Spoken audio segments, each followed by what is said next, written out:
Accra is one of Africa's fastest growing cities. It seems that everyone in the capital is always on the move. But that very movement is putting them at risk. Air pollution is the second biggest threat to health in Ghana, according to the World Health Organization. Factories and waste burning are to blame for a lot of pollutants, but transport, especially the old fleet of trotros, is the biggest single contributor. Some of the particles emitted in this smoke are so tiny they can enter the bloodstream with lethal consequences over time. It's not easy. It's a difficult moment. It's challenging breathing, especially at night when you are asleep. Ruben Alexander has asthma, a life-threatening illness that constricts airways. Now 44 and an accountant with the University of Ghana Medical School in Korle Bu, Otu says he was first diagnosed as a child. It was not a big surprise. Otu's mother had fought asthma for years before it finally took her life. Soon after, Otu's doctors told him he too had the disease. He is one of a growing number of Ghanaians with respiratory illnesses and a range of ailments, including heart conditions that doctors say are worsened by toxic air. Otu has to think all day, every day about avoiding triggers. You encounter different kind of cars with their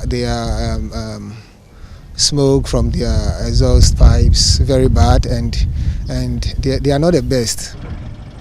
The journey is far from comfortable, and with the emission of poisonous gas from the carbon-fueled engines, not even his nose mask can save him.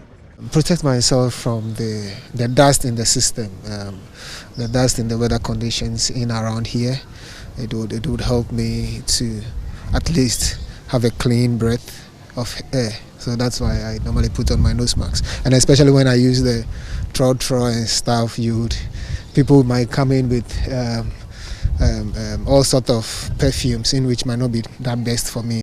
Air pollution has been associated with several diseases, notably respiratory diseases, acute ones as well as chronic respiratory disorders, lung function disorders, cardiovascular diseases, and even in recent times there are linkages with adverse reproductive health outcomes like miscarriages, low birth weight, premature deaths, and infertility in males. Dr. Carl Osei has been monitoring the impact of air pollution on Ghana's growing population. He is the program manager of the Occupational and Environmental Health Unit at the Ghana Health Service.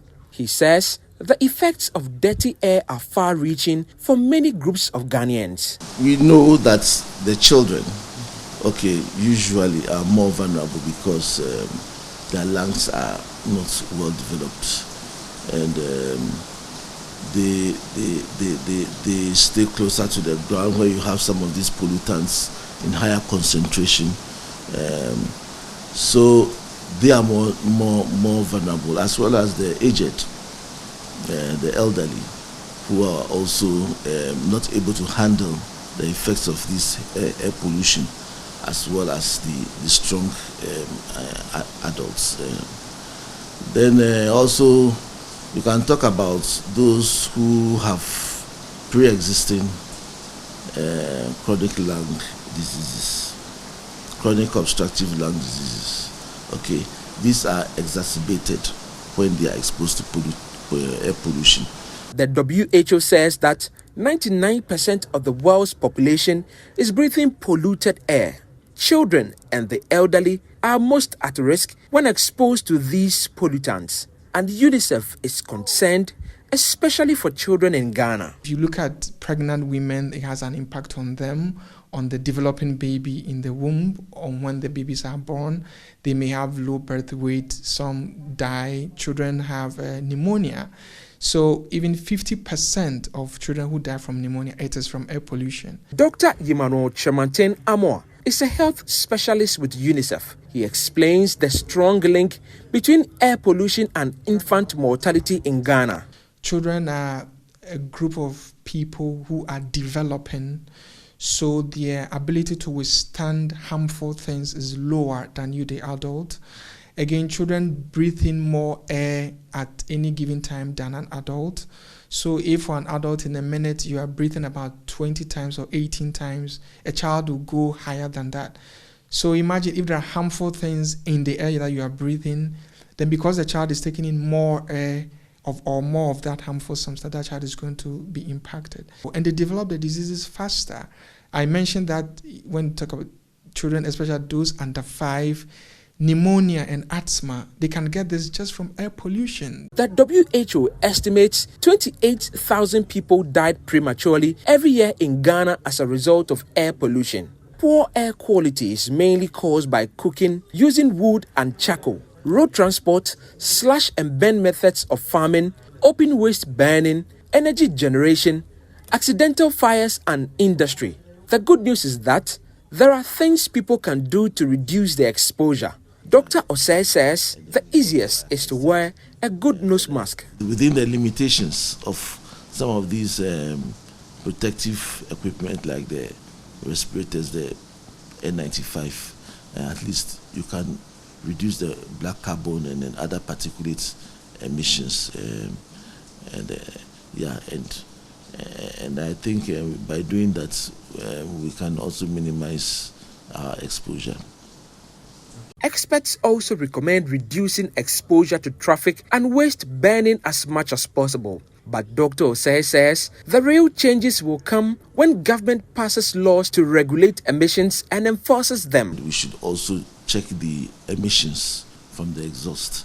Very important, because there are some vehicles on the road that should not even be on the road. You know, especially the diesel vehicles. You know, it contains the emissions contain a lot of black carbon, which we know is also very harmful for health.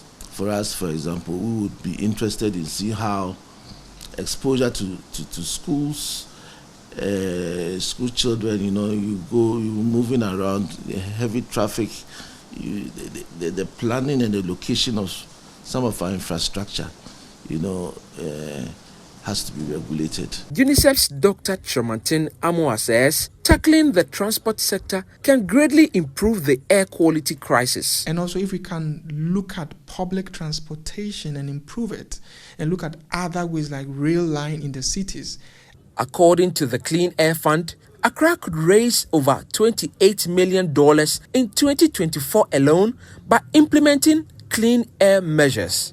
This story was a collaboration with New Narratives. Funding was provided by the Clean Air Fund, which had no say in the story's content. For Joy News, Michael Ashade.